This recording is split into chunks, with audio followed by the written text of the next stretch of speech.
This is RTV6 News at 7, working for you. Good evening and welcome to the News at 7. I'm Rafael Sanchez. We begin with a Storm Team 6 alert. Dark and threatening skies, as you can see, in portions of central Indiana as we now witness a change in our forecast. Some of you have seen several downpours in the past few minutes. Storm Team 6 meteorologist Kyle Mounce is here to explain what's happening out there. Kyle? And Rafael, we do have one severe thunderstorm warning for Hendricks County. This is going to drop off in the next minute here at 7 o'clock as the storm has weakened a little bit. That said, still bringing some very heavy rainfall, quite a bit of lightning through the downtown Indianapolis area. This is sliding off to the south and east, now south of Danville. So you can see it's going to be moving into Fairland at 7:05, Shelbyville at 7:18, and Franklin at 7:21. And many areas, this is about the second or third round of rain that you have had throughout the afternoon and evening hours. And you can see that line of showers and storms extends all the way back to the state line. Nothing strong or severe here, but as this is sliding to the southeast, moving into Cloverdale here in just the next few minutes, Martinsville closer to 7:30. And then we have a few more isolated downpours just brushing by Anderson. This will continue to slide south and east across I-69. A few more around Hartford City with some heavier rainfall, possibly some small hail. Just a couple of very light showers around Richmond. TrueCast shows as we go through the next couple of hours, the rain activity will really wind down for us. So by about midnight or so, I think we will be done with any of the rain. As far as storm threats for us this evening, some large hail and a few of those, but at this point it looks like that will be diminishing, some gusty winds and some localized flooding. We'll watch that, talk about your Friday forecast in a few minutes. Because of the winds we're seeing outside, we do have some breaking news and information now coming to the newsroom. There's a tree down, as you can see here in the city's, I believe on the north side, 3100 block of Baltimore, as you can see, because of those heavy winds and those downpours that Kyle just talked about. In these kinds of situations, you never know what the wind is going to produce. But as you can see in this case, there seems to be some minor damage to this apartment complex. We do have a crew on the scene. We'll have much more on this developing situation throughout this newscast. And Kyle is, of course, keeping an eye on the radar and all of the weather systems that are now crossing across our state. We'll have much more on this coming up on the news at 7. For now, for the second time in less than 24 hours, police respond to a gun-related incident at a school. The latest situation at Arsenal Tech High School right here in Indianapolis, where a gun was found in a student's backpack. This follows the arrest of a student in Delaware County just yesterday. An IPS spokesperson says no other students were around when the weapon was discovered. IPS police were immediately called and IPS protocol was followed. That statement goes on to say student safety and security will continue to be our priority as we provide a positive educational experience. Tonight, 2 Indiana communities are showing solidarity with the cities of El Paso, Texas, and Dayton, Ohio, after the deadly shootings this past weekend. The Columbus chapter of Moms Demand Action for Gun Sense in America, they hosted a vigil just a short time ago at City Hall, as you can see. And that ceremony included a reading of the names of those killed in El Paso and Dayton. Organizers renewed their call for universal background checks for all gun buyers. So let's make one little distinction here. This is not about a Second Amendment right to bear arms, because nowhere in the Second Amendment does it enshrine a person's right to be slaughtered by a person who's mentally unstable or by a religious or political fanatic who should not have access to any firearms in the first place. Another vigil was held earlier today in Delaware County in Muncie on the Ball State University campus. The event happened just a day after a student was arrested with a loaded gun near Muncie Central High School. Residents say that close call makes unifying more important than ever before. It's all too close. It's all too close. If you think of humanity as your neighbor, of all of humanity as your neighborhood and your brothers and sisters around the world, that it's all too close. The purpose of today's vigil was not only to mourn and remember those killed in mass shootings in Ohio and Texas, but to also bring together the Ball State community ahead of a new school year. Right now, some new developments involving that truck driver who caused a crash that killed a mother and her 2 young children last month on Interstate 465. The U.S. Department of Transportation has declared that Bruce Pollard is an imminent hazard to public safety. This means he can no longer operate any commercial motor vehicles. On July the 14th, a Pollard crashed into a vehicle in a work zone on 465 near Keystone Avenue.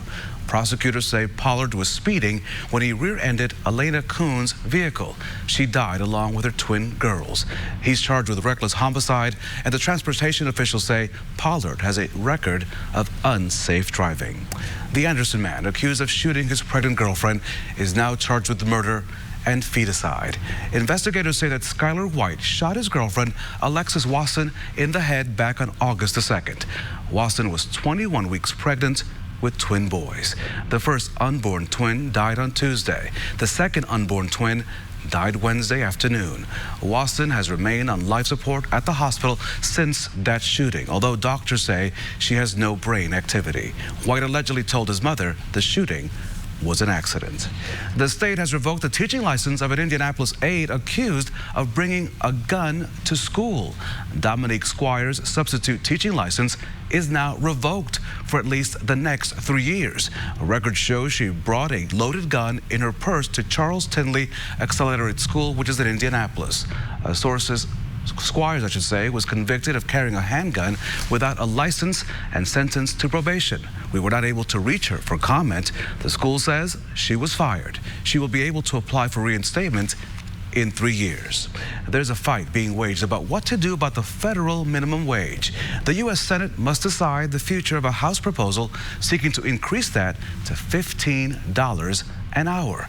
The nonpartisan Congressional Budget Office says a minimum wage increase would boost the pay for 27 million workers, but could cost as many as 1.3 million jobs. Indiana's Republican Senator Mike Braun says he will not support the federal wage increase if it comes up for a vote. Braun says workers should get wage hikes sanctioned by businesses, not the federal government. We should aspire to raise wages above that and way above that for full-time workers. And I think that's industry's obligation, just like I think it's the healthcare industry's job to fix the disaster they've given us with high healthcare costs. Braun was in Indianapolis today for his 50-city Summer of Solutions tour that'll take him crisscross around the state. In Hiring Hoosiers are working to connect you with jobs, skills, and resources. And this month, we're focusing on education, whether it's entering straight into the workforce or heading off to college. RTV6's Erin Lish takes us inside Noblesville's efforts to get kids ready for their jump from classroom to career.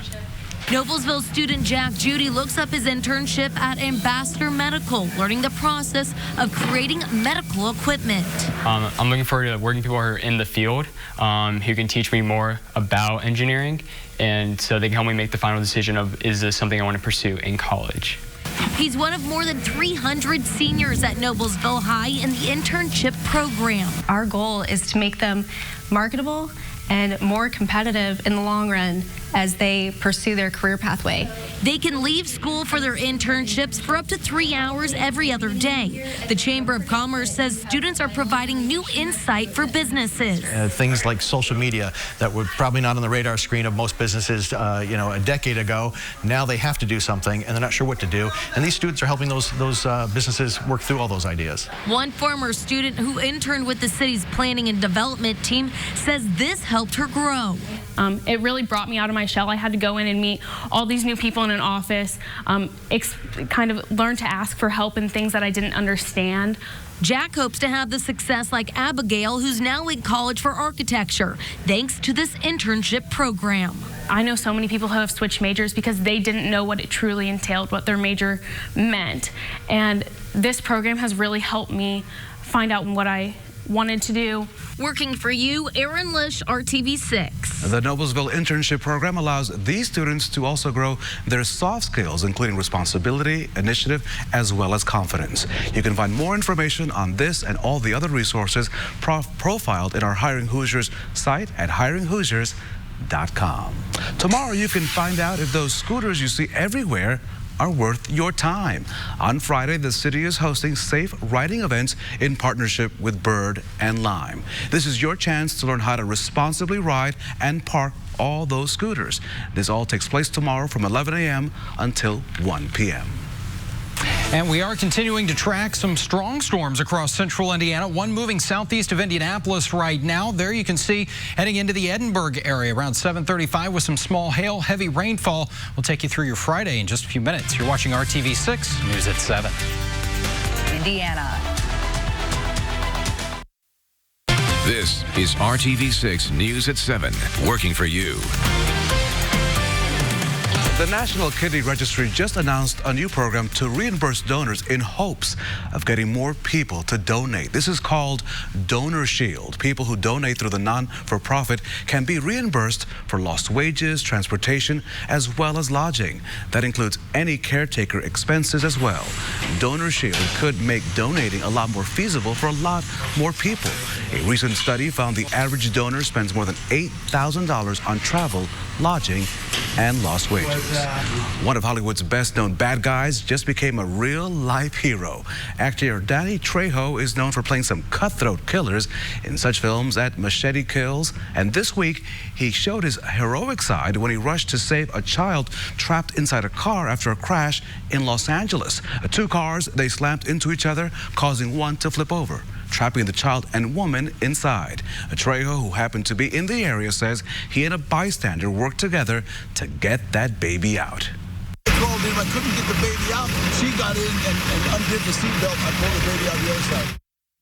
3 people had to go to the hospital, but they're okay. Police say they're still not sure what caused the accident. Trejo is a hero, proving that everyone can be a hero just by being a good Samaritan. Let's now check in with Kyle Mounts and what is a busy day in the weather department. Yeah, but not a whole lot of people complaining because we desperately need this rain. We don't need any severe weather, but fortunately that's been fairly isolated this evening. You can see still, though, we've got these thunderstorms lined up along I-70 just south of Greencastle at this point, and also on the southeast side of Indianapolis through Greenwood and now between Greenfield and Shelbyville. As it continues to slide off to the south and east, could have some gusty winds around 30 to 40 miles per hour with this line. Martinsville at 7:25, Morgantown at 7:36, and Ellettsville around 7:45. A few more isolated downpours here around Muncie, a flash of lightning for you, and also south and east of Anderson. All of these sliding off south and east this evening. You had some heavier rain in Hartford City earlier this afternoon, and now we're getting some of that sunshine behind the thunderstorms. Check out this rainbow photo that was sent in from the State Fairgrounds, so things should start to improve here as we go through the next couple of hours. Appreciate all the photos coming in this evening, and you can see where we've had the rain. Really cooling temperatures down into the lower 70s now in Indianapolis. Still 84, though, in Bloomington with a heat index of 90, and it feels like 87 in Lafayette. Temperatures dipping back through the lower 70s here as we approach 10 and 11 o'clock tonight. Our sun will set at 8:51 this evening. Partly cloudy skies for the overnight. 66 in the city as some of that cooler, less humid air starts to move in, though. Temperatures dipping into the upper 50s around Peru, Logansport, 60 degrees for you tomorrow morning in Lafayette. And hour by hour through your Friday forecast here, it's looking pretty good. Lots of sunshine, and as mentioned, we are going to see that humidity out of the air, so it'll feel a whole lot better into the afternoon. Temperature for your lunch hour close to 80 degrees. We'll get into the middle 80s tomorrow afternoon. 85 in Greenwood, 86 in Columbus, and 82 in Lafayette. Temperatures right about where they should be for this time of year, and we're going to carry that into the first half of the weekend with sunny skies, a high of 85 for you on Saturday. Sunday gets a little warmer. Those temperatures approaching 90 degrees once again, and a little more humidity out there. Can't entirely rule out a stray shower or storm, but at this point it does look like most of us stay dry all weekend long. 7-day planning forecast now, and there are those rising temperatures here Sunday and even into early next week. We're going to have those highs right around 90 degrees for us as we get another chance for some showers and thunderstorms moving back into the area on Tuesday. That will bring the temperatures back down a little bit, but after today, it's pretty much another dry stretch of weather for us, Raphael. We could use the rain, but not the damage, you know, so if it could just come down nicely. Can I make that request? Some nice downpours out there. You know, no damage. Yeah, at this point, it looks like the wind's kind of moving out. Kyle, thank you so much. Coming up in our nightly Hiring Hoosiers report, a new college is letting students earn while they learn, getting them prepared for the workforce while avoiding some student loan debt. Plus, how to figure out exactly what you need to land the job that you want when it comes to training and diplomas. That is all ahead in your Hiring Hoosiers report right here on RTV6. At Ross, yes for less. Our RTV6's Hiring Hoosiers is all about connecting you with jobs, skills, and education. Our Mark Mullins shows you the innovative way that St. Joseph College works and why its Earn to Learn model may benefit someone in your family. It was a small church down the road from the main campus of Marian University, but now it's a new college helping students achieve big dreams. I already know that it is going to be a good fit for me. Des Soper loves art history and wants to go into the business and management side of art collecting. The thing that really stuck out to me about St. Joe's was the Earn and Learn program. We have the opportunity to build connections with other businesses and build networking. St. Joseph College just started classes in early July. A brand new program through Marian University in which students can earn an associate's degree in business administration or liberal arts in 2 years, all while working as paid interns. Here it's called Earn and Learn, an innovative model where administrators sought solutions for some of the issues throughout higher education as an industry. Issues around cost, access, relevancy of curriculum to workforce, creating pathways to workforce. We are helping students get valuable work experience while they're taking classes, while they're earning their degree. So logistically, it bakes out to 2 days of class a week and 3 days of work. The slogan here is Better Together, which rings true since St. Joseph's is working together with so many employer partners. Our faculty sit with our business partners and learn about the skills and competencies that are necessary to do those jobs well, and then we map those back into our classroom experience. The school's program model focuses on a combination of classwork and apprenticeship. Leonardo Ortiz knows that's what counts. Honestly, to get as much job experience as I can. I mean, nowadays, that's what matters, is how much you practice in the field and what you're capable of doing in the workforce. The 18-year-old is one of 35 students in this inaugural class. Working for you on Indy's North Side, Mark Mullins, RTV6. Hey, Mark, thank you so much. Let's talk money. $17,000 a year covers tuition, fees, books, meal plans, and, of course, parking. Administrators say families can leverage state and federal financial aid as well, and that combined with the earnings from paid internships may create a debt-free education model. So far, there are just 35 students, but the school is hoping to bring in up to 400 students over the next 3 to 5 years. If you'd like to learn more about the St. Joseph College program and how to enroll, head to our website, hiringhoosiers.com. It is Thursday, which means it is time to get some job advice from our Hiring Hoosiers career coach. And today she's tackling the issue of what to do once you've chosen that future job path. A couple of weeks ago, we talked about getting on Indiana Career Explorer and exploring the different options that might be out there for you. And so now that you have those pathways, what do you do next? So the first thing that you want to do is decide whether or not you need some schooling to pursue your pathway. Will it require a college degree or just a short-term training? Online classes could be an option. At C9, we have a program called Ed2Go, and for about $100 or $200, you can explore careers without breaking your bank or committing to a degree program. Perhaps an apprenticeship is right for you, or even a job shadow experience or an internship. 3 resources to get you on your path on those 3 options would be indianacareerready.com, learnmoreindiana.org, or you can always go to your local Work One location. We want to thank our career coach, LaDawn Weston with Central 9 in Johnson County. You can find all of our Hiring Hoosiers stories and advice from our career coaches on our website, hiringhoosiers.com. We'll be right back after this break. Only at Ashley Home Store. This is home. More Hiring Hoosiers and nearly 130 employers are looking to fill thousands of positions in the Indianapolis area. Today, those employers were part of a job fair at the Ivy Tech Culinary Conference Center. More than 4,000 full and part-time jobs available. Democratic Congressman Andre Carson hosted this job fair. It's very important. It gets you it helps you have the connection and the information directly, and you know exactly what you're looking, what you want to do after school.